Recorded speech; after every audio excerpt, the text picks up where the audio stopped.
Dalam sejarah Perang Dunia II, banyak pahlawan dikenal karena keberaniannya.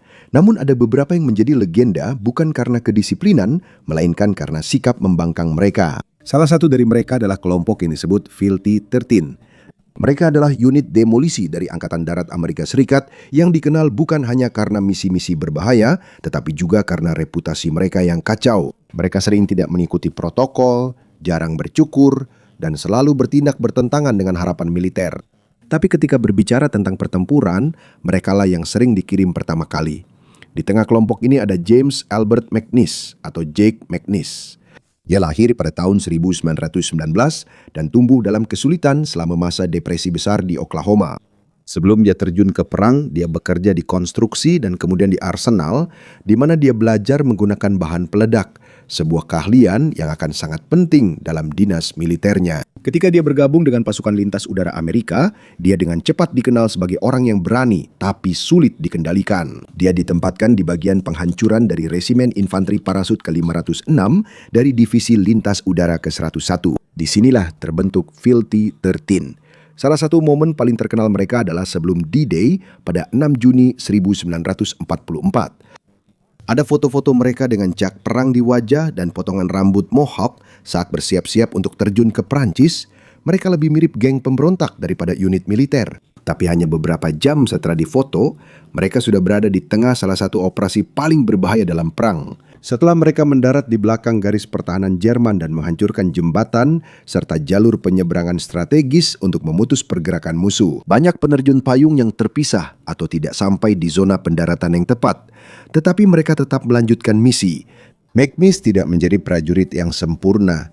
Dia sering dimarahi dan mengalami masalah dengan rantai komando. Namun menurut sejarawan militer, McNish berhasil menyelesaikan 4 lompatan tempur, sesuatu yang jarang dilakukan pada Perang Dunia II. Setelah perang, Filthy 13 menjadi bagian dari legenda militer.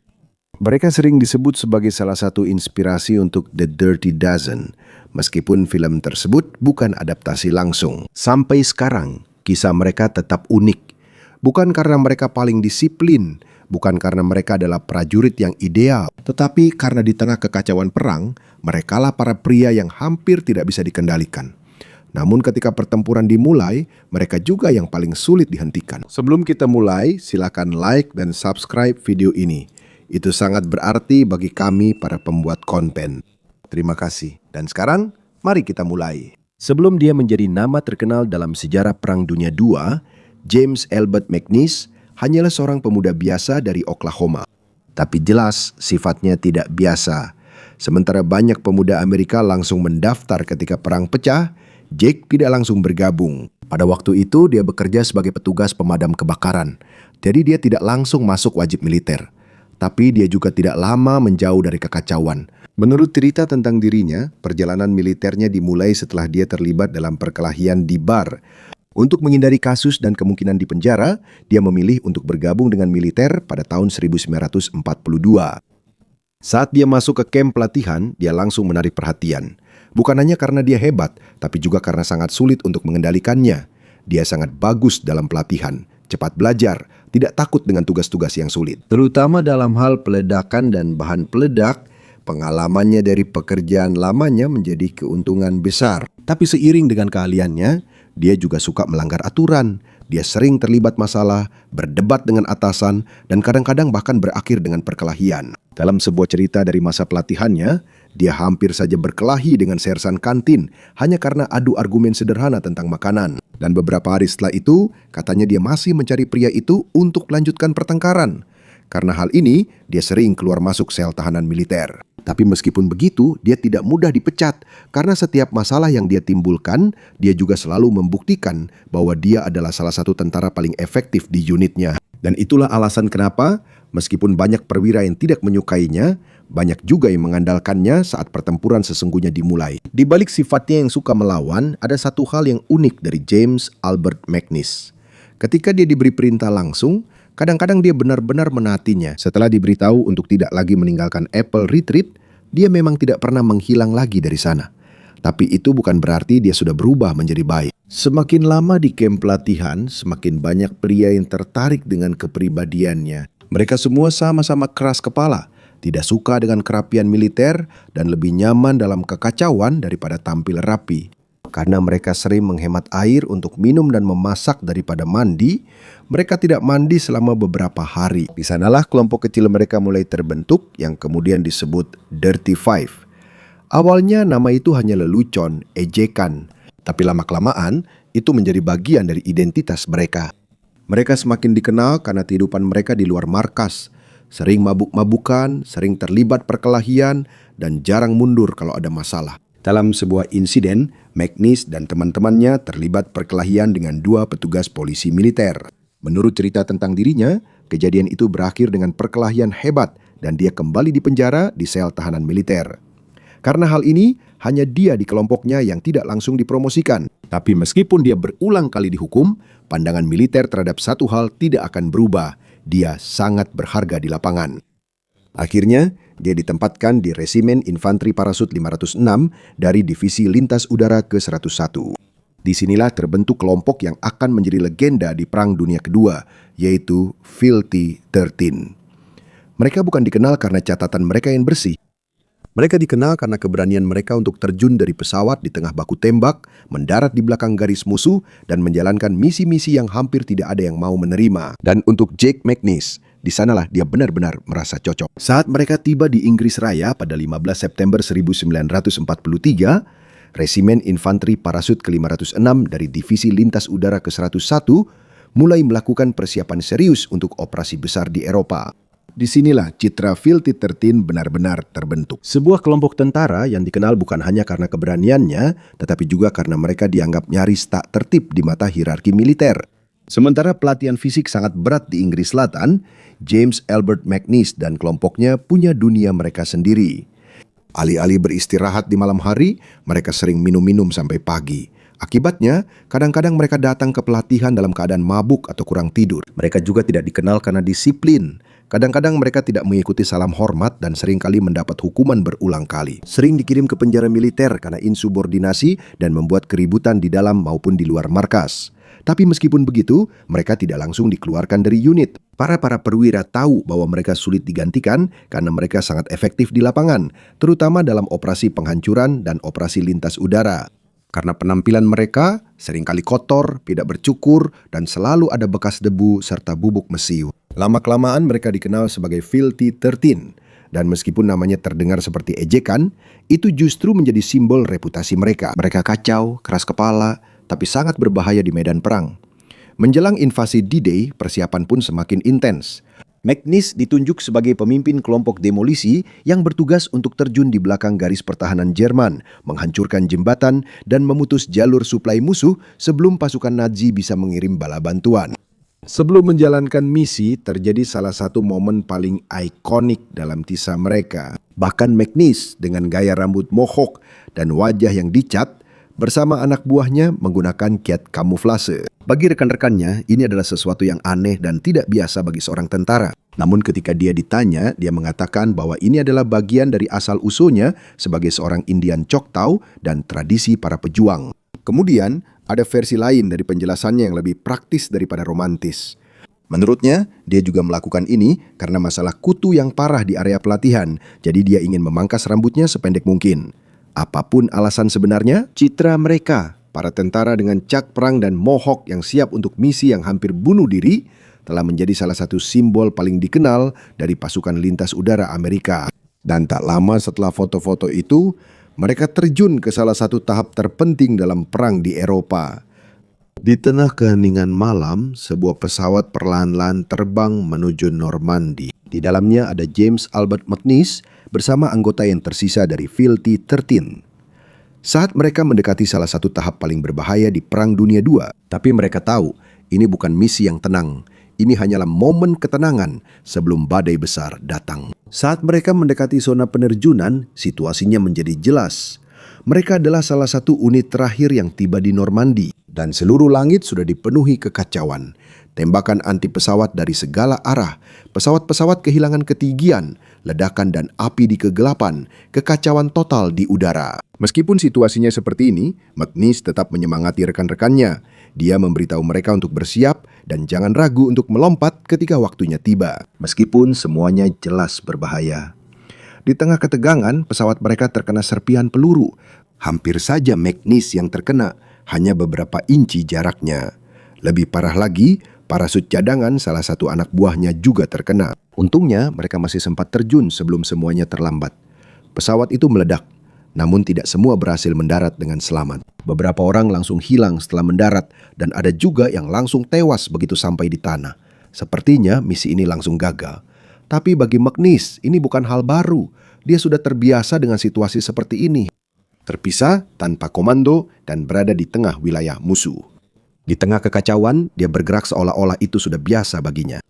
Mencari tentara yang tertinggal dan perlahan membentuk kelompok kecil dari unit-unit lain yang terpencar. Bersama beberapa penerjun payung yang tersesat, mereka melanjutkan misi, mencari dan menghancurkan jembatan strategis serta infrastruktur penting bagi pasukan Jerman. Saat mereka bergerak dalam gelap, ada beberapa jembatan dan instalasi yang mereka hancurkan untuk memperlambat pergerakan musuh. Namun target terpenting, sebuah jembatan yang harus mereka amankan, menjadi pusat dari pertahanan terakhir mereka. Di sanalah mereka bertahan dengan seluruh kekuatan yang tersisa untuk menghentikan gerak maju musuh. Terlepas dari usaha mereka, terjadi kebingungan di komando atas. Pihak markas besar mengira unit tersebut sudah musnah dan tidak berhasil mencapai tujuan. Karena itu, diperintahkan pengeboman udara di area tersebut. Untungnya, kelompok McNish berada di bagian yang lebih aman dari lokasi itu, sehingga mereka selamat dari pengeboman yang dilakukan oleh pihak mereka sendiri. Sementara itu terjadi, bukan hanya McNish yang selamat dari Filthy 13. Di bagian lain medan perang, ada satu anggota kelompok lagi, yaitu Neutron. Jack Woomer juga selamat saat terjun, dan dia juga bergerak sendirian di belakang garis musuh. Saat operasi Overlord berlanjut, mereka berdua berada dalam situasi yang sama, terpisah tanpa kepastian dan berusaha keras mencari sekutu di tengah peperangan.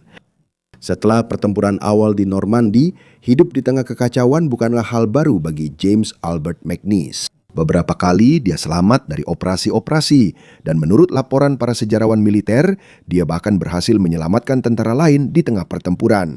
Pelatihan airborne dan komando yang dimilikinya juga berperan besar dalam kelangsungan hidupnya, terutama dalam operasi-operasi berikutnya di Eropa. Dia ikut serta dalam kampanye besar seperti Operasi Market Garden dan Pertempuran Bulge, di mana dia berulang kali berhasil keluar hidup-hidup dari situasi yang hampir mustahil. Seiring berjalannya waktu, kepemimpinan Filthy 13 berganti dan operasi-operasi yang tersisa dilanjutkan oleh rekan-rekan lainnya. Salah satu anggota yang selamat dan juga menjadi bagian dari operasi elit pasukan terjun payung adalah Jack Woomer yang terus berjuang di belakang garis musuh. Salah satu tahap paling ambisius dalam masa dinas mereka adalah Operasi Market Garden tahun 1944. Ini adalah salah satu operasi pasukan terjun payung terbesar yang dilakukan oleh pasukan sekutu selama Perang Dunia II, di mana mereka bertujuan merebut jembatan-jembatan dan rute strategis di Belanda yang diduduki Nazi untuk membuka jalan masuk ke Jerman. Dalam operasi ini, unit pasukan terjun payung dari Amerika Serikat dan pasukan Inggris memainkan peran penting dengan menyerang dari belakang musuh. Termasuk di dalamnya adalah Resimen Infanteri Parasut 506 dari Divisi Lintas Udara ke-101, di mana mantan anggota Filthy 13 menjadi bagiannya.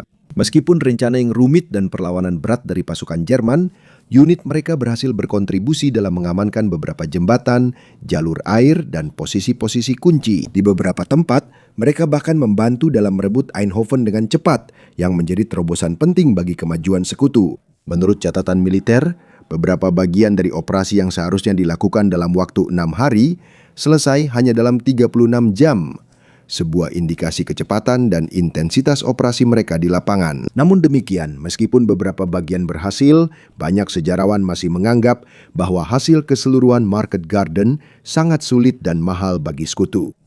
Ini menunjukkan betapa berisikonya operasi lintas udara di belakang garis musuh.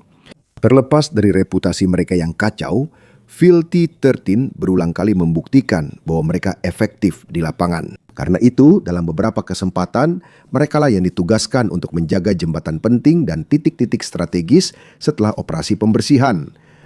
Semakin lama, satu hal menjadi semakin jelas. Meskipun mereka bukan tentara yang sempurna di mata sistem militer, mereka dianggap sebagai salah satu yang tercepat, tim penyerang paling efektif dalam operasi darat. Dan disinilah bagian unik lain dari kisah mereka dimulai. Tawaran dan tugas khusus diberikan kepada para pria yang sudah lama dianggap bermasalah, tapi tidak bisa digantikan di medan perang. Pada bulan Desember 1944, di tengah operasi yang terus berlangsung di Eropa selama Perang Dunia II, atasan James Albert McNeice merasa sudah saatnya dia dijauhkan dari lebih banyak masalah. Solusi mereka bukan sekadar penugasan ulang, melainkan menawarkan James Albert McNeice untuk bergabung dengan Pathfinder Service dari Angkatan Darat Amerika Serikat. Di atas kertas, ini terlihat seperti sebuah kemajuan. Namun kenyataannya, ini adalah salah satu tugas paling berbahaya dalam operasi lintas udara. Para Pathfinders adalah orang-orang pertama yang diterjunkan ke wilayah musuh. Mereka yang menandai zona pendaratan untuk gelombang berikutnya dari pasukan terjun payung dan penurunan suplai. Jika mereka melakukan kesalahan, seluruh operasi bisa gagal. Karena itu, ini dikenal sebagai salah satu tugas paling berbahaya di pasukan lintas udara. Misi-misi yang biasanya mendahului pasukan invasi utama. Di tengah kegelapan dan tembakan musuh, setiap tim terdiri dari kelompok kecil tentara, dan risiko korban sangat tinggi karena mereka yang pertama mendarat di tanah, seringkali tanpa bantuan dan langsung terekspos ke musuh. Dalam kondisi seperti ini, jelas bagi yang lain bahwa ini juga seperti cara untuk menjauhkan McNeice, seorang pria yang dikenal dengan disiplin yang selalu diuji. Tapi alih-alih mundur, dia menerima tantangan itu.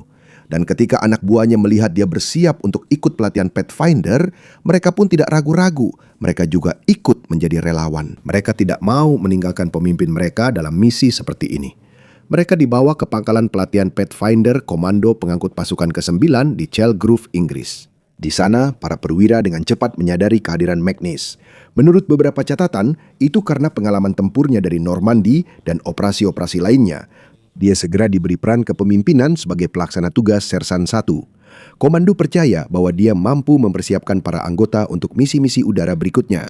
Namun meskipun dalam penugasan baru ini, tantangan yang menanti mereka belum berakhir, karena operasi berikutnya yang akan diberikan kepada mereka bukanlah misi biasa. Ini adalah penempatan mendadak yang akan membawa mereka ke salah satu pertempuran paling sengit di tahap akhir perang. Penyerbuan ke markas musuhnya. Terkadang jika dipikirkan mengapa James Albert McNeice menerima sebuah misi yang hampir setara dengan bunuh diri, mudah untuk berpikir bahwa dia sudah tidak peduli lagi dengan hidupnya. Namun menurut catatan para sejarawan militer, justru sebaliknya yang benar. Dia adalah orang yang cerdas. Dan seperti banyak keputusannya selama bertugas di Perang Dunia II, dia memiliki perhitungannya sendiri. Dalam pikirannya, mungkin perang akan berakhir sebelum pelatihan Pathfinder-nya di Angkatan Darat Amerika Serikat selesai. Artinya, jika prediksinya benar, dia bisa menghindari satu lagi lompatan tempur. Tapi kenyataannya tidak berjalan seperti itu. Pada tanggal 23 Desember 1944, Letnan Shrebel Williams datang dan memerintahkan McNeice untuk menyiapkan timnya untuk melakukan lompatan tempur pada hari yang sama. Semuanya terjadi secara mendadak. Alih-alih menjadi fase pelatihan terakhir, ini malah berubah menjadi penempatan tempur yang sebenarnya lagi. Alasan operasi ini adalah karena Divisi Lintas Udara ke-101 dilaporkan terputus di bastonnya di tengah pertempuran Bulge. Mereka kekurangan makanan, obat-obatan, dan amunisi. Dan mereka harus segera disuplai di tengah serangan hebat dari pasukan Jerman. Pada titik ini sudah jelas mengapa McNeice terus diberi peran kepemimpinan meskipun dia dikenal sebagai orang yang suka membuat keributan. Selain itu, dia juga menunjukkan kemampuan kepemimpinannya ketika berhasil membentuk tim Pathfinder yang fungsional hanya dalam 10 hari setelah tiba di pangkalan pelatihan Chalgrove di Inggris. Jadi meskipun sifatnya tidak sempurna, jelas bagi komando bahwa dia mampu memberikan hasil dalam situasi kritis. Sebelum lepas landas, komandan penerbangan menunjukkan peta dan arah misi. Kata-katanya sederhana, tapi penuh makna. Divisi mereka sedang terkepung, dan mereka harus sampai ke sana serta membuka jalan untuk penurunan suplai. Tidak ada penjelasan dramatis. Tidak ada jaminan mereka akan kembali. Hanya pesan langsung. Mereka akan menuju tempat di mana rekan-rekan mereka hampir sepenuhnya terkepung. Di tengah operasi Baston, situasinya semakin memburuk. Menurut laporan dari Komando Angkatan Darat Amerika Serikat, tidak ada lagi kabar jelas dari unit-unit di dalam selama hampir 2 hari. Tidak diketahui apakah mereka masih hidup atau benar-benar terputus. Arah misi sudah jelas. Sebuah operasi pengiriman suplai untuk pasukan yang terjebak dalam pertempuran di pertempuran Bulge. Seluruh posisi pertahanan berada di ambang kehancuran. Meskipun begitu, komando tetap memilih untuk mengirim Pathfinders agar membuka jalan bagi pengiriman suplai lewat udara dan membantu para tentara yang terkepung. Namun bagi James Albert McNeice dan timnya, ini bukan sekadar pengarahan misi biasa. Ini adalah terjun ke tengah situasi di mana peluang untuk bertahan hidup hampir tidak ada. 2 tim Pathfinder dibentuk, masing-masing terdiri dari 10 orang. Logika dari komando sederhana, jika satu gagal, masih ada kesempatan. Yang satu lagi bisa melanjutkan operasi. Secara keseluruhan, 20 pria dikirim ke sebuah tempat di mana tingkat korban diperkirakan sangat tinggi. Dan menurut perkiraan militer pada saat itu, kemungkinan hanya 1 dari setiap 5 tentara yang bisa selamat dalam penerjunan seperti ini. Tidak ada foto udara, tidak ada intelijen terbaru tentang posisi musuh, dan hampir tidak ada kontak radio saat berada di udara maupun saat mendarat. Meskipun demikian, McNeice dengan hati-hati memimpin anak buahnya menavigasi medan pertempuran. Dalam gelap dan kekacauan medan perang, untungnya hasil operasi lebih sukses dari yang diharapkan. Dari 20 tentara, 19 berhasil selamat. Hanya 1 yang hilang.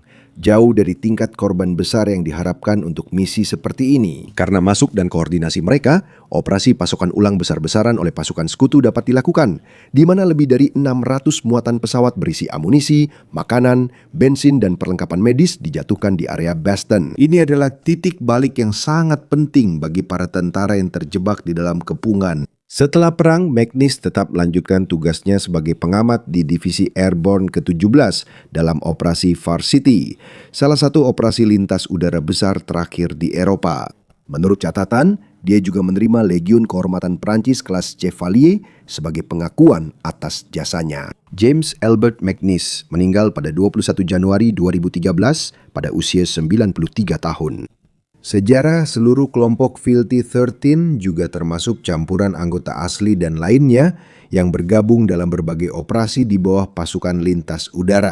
Termasuk diantaranya Jack Agnew, George Baran, Roland Frenchy, Robert C. Burke, Charles Darnell, John Dewey, James Green, John Hale, Louis Lip, Thomas Lonan, Max Maffei, Miguel Marquez, Frank Melvin, John Moore, Joseph Malowitz, Frank Pallas, Herb Pierce, Charles Plow, George Rika, Andrew Rasmussen, Brinley Stroop, Clarence Ware, Tom Young, William Code, dan Jack Hawkeye Werner. Seiring waktu, mereka menjadi bagian dari budaya populer, termasuk film-film yang secara longgar diadaptasi dari kisah mereka. Meskipun seringkali penggambaran pengalaman mereka tidak persis seperti aslinya, namun di balik semua dramatisasi, kebenarannya tetap sederhana. Sebuah kelompok tentara yang kacau dalam disiplin, namun berulang kali terbukti efektif dalam misi perang yang paling sulit.